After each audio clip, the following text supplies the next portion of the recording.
আইটেলের S সিরিজের ফোনগুলো কিন্তু মোটামুটি একটা জনপ্রিয়তার জায়গায় রয়েছে লো বাজেটের ফোন হিসেবে। সো আইটেলের এস সিরিজের ফোন হিসেবে আরও একটি নতুন চমক হিসেবে S24 লঞ্চ করে দিল অফিসিয়ালি, যেটার প্রাইস রাখা হয়েছে 13,999 টাকা। অ্যান্ড গত বছরের S23 নিয়ে বেশ কন্ট্রোভার্সি রয়েছে এবং ওই ফোনটার তুলনায় এই ফোনটা কতটুকু আমাদের আপডেট নিয়ে আসতে পেরেছে এই বিষয়গুলো জানানোর চেষ্টা করব। অ্যান্ড এই ফোনটার হাইলাইটের ফিচারের মধ্যে রয়েছে 108 মেগাপিক্সেল ক্যামেরা, পাশাপাশি অসাধারণ ডিসপ্লে, মানে পাঞ্চল কাট আউটের ডিসপ্লে, যেটা আগের ফোনে ছিল না। পাশাপাশি এই ফোনটাতে রয়েছে মিডিয়াটেকের G91 এর মতো একটা দারুণ চিপসেট। তো সব মিলিয়ে এই ফোনটা কিন্তু বেশ দারুণ কিছু অফার করছে মাত্র 14,000 টাকা প্রাইস পয়েন্টের মধ্যে। তবুও রয়ে যায় কিছু কিন্তু, আর কিন্তুর জবাব দিব এবং এই 14,000 টাকা প্রাইস পয়েন্টের মধ্যে এই ফোনটা আসলে কতটুকু ভ্যালু ফর মানি প্রোভাইড করছে এবং অল্টারনেটিভ কিছু ফোন মার্কেটে রয়েছে কিনা 14,000 টাকা প্রাইস পয়েন্টের মধ্যে এর চেয়ে তো বেটার কিছু, সেটাও জানানোর চেষ্টা করবো। সো বরাবরের মতো আমি রয়েছি পারভেজ হাসান, আর আপনারা দেখছিলেন PH1। একটু মতো মিস না করে চ্যানেলটি সাবস্ক্রাইব এবং লাইক করে চলুন শুরু করা যাক।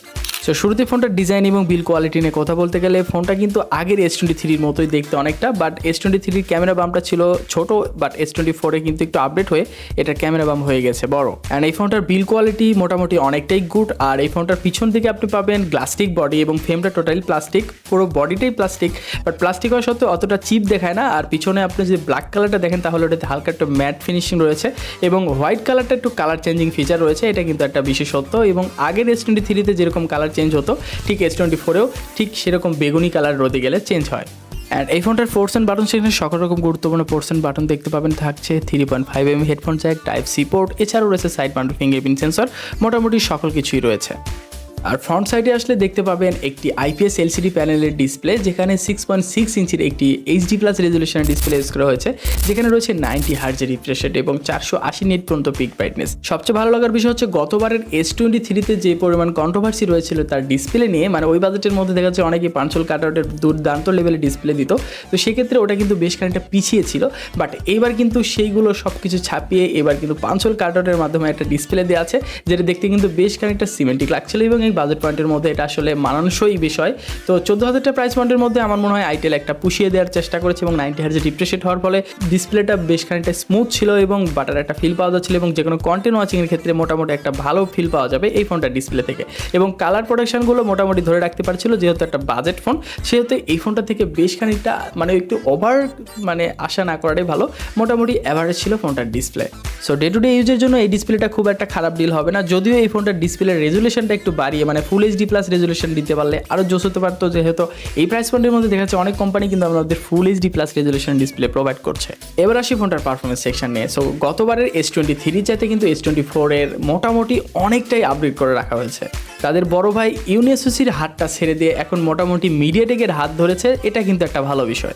অ্যান্ড S24 আসার সাথে সাথে মিডিয়াটেকের Helio G91 এর আলট্রা এই চিপসেট দিয়ে মোটামুটি একদম কাঁপিয়ে দিয়েছে এবং এটা কিন্তু আসলে অনেকে আশাই করে নাই, তো সেক্ষেত্রে এটা কিন্তু একদম দুর্দান্ত লেভেলের একদম ফাটিয়ে দিয়েছে। সো এই চিপসেট দিয়ে মোটামুটি আপনি গেম টেম প্লে করতে পারবেন, আর যেটা মোটামুটি ভালোভাবে মোটামুটি গেম প্লে করে দেয় যারা লো বাজেটের একজন গেমার রয়েছেন, মানে খুব একটা হাই গেমিং করেন না, মোটামুটি একটা গেমিং ফোন চাচ্ছেন, মোটামুটি টুকটাক দিন শেষে চালিয়ে নিয়ে যেতে চাচ্ছেন এবং মোটামুটি multimedia consume day to day task এগুলো ইজিলি করতে চাচ্ছেন একটা লো বাজেটের ফোনে, তো সেইগুলোর ক্ষেত্রে আপনার এই ফোনটা একদম স্মুথ এবং বাটার একটা ফিল পাবেন, এটা নিঃসন্দেহে।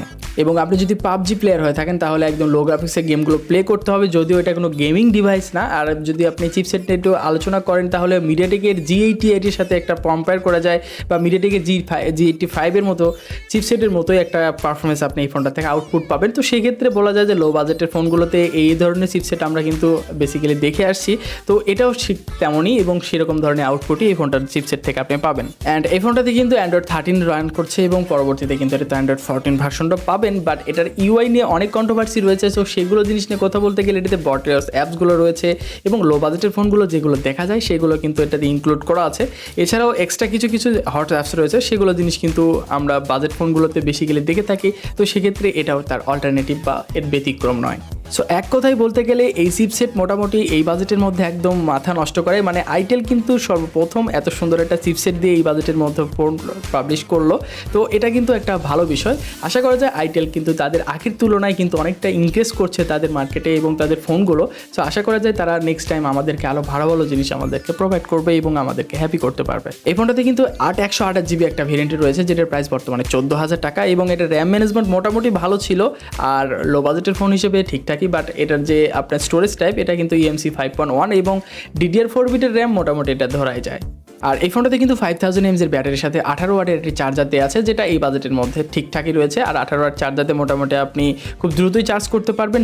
এবার আসি ফোনটার সবচেয়ে হাইলাইটেড বিষয় 108 মেগাপিক্সেল ক্যামেরা, যেটা এই বাজেটের ফোনগুলোতে বেসিক্যালি দেখাই যায় না, সেটা কিন্তু আইটেল করে দেখাচ্ছে। তো 108 মেগাপিক্সেল ক্যামেরা আসলে কতটুকু ভালো এবং কতটুকু আমাদের জন্য হেল্পফুল।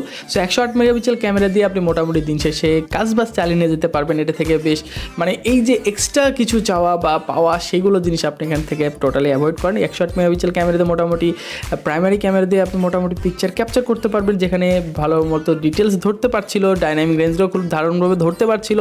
বাট কিছু কিছু সময় একটু ওয়াস্ট আউট পিকচার ক্যাপচার করে এবং আবার কিছু কিছু সময় দেখা যাচ্ছে একটু ওভার স্যাচুরেটেড করে ফেলে এবং গ্রিন কালার পিকচারগুলো একটু বেশি স্যাচুরেটেড করে। দেখতে মোটামুটি আই ক্যাচি মনে হয় এবং দেখতে ভালোই লাগে। বাট এটা যদি আপনি ডেপথ সেন্সরের কথা বলেন, এই ক্ষেত্রে একটু আমাদের কাছে একটু খারাপ লেগেছে, যেহেতু এটা সফটওয়্যার বেস একটা ডেপথ সেন্সর। সো সেই ক্ষেত্রে এটা দিয়ে আপনি যে পোর্টের মোডে পিকচারগুলো ক্যাপচার করতে পারেন মোটামুটি অ্যাভারেজ ছিল। এডিটেশনগুলো মোটামুটি ধরতে পারছিল, কিছু কিছু সময় এটা বেশ খানিকটা মানে মিসম্যাচ করে। এটা সফটওয়্যারের আপডেটের প্রবলেম। আর এটাতে আপনি ভিডিও করতে পারবেন 1080-তে প্রায় 30 FPS এবং 1440-এ 30 FPS। সো মোটামুটি ক্যামেরা পিকচার কোয়ালিটি বা এটার ফিচার কোয়ালিটি মোটামুটি ভালো রেখেছে, যদিও বাজেট ফোন হিসেবে এর চেয়ে বেশি কিছু আশা না করাটাই বেটার।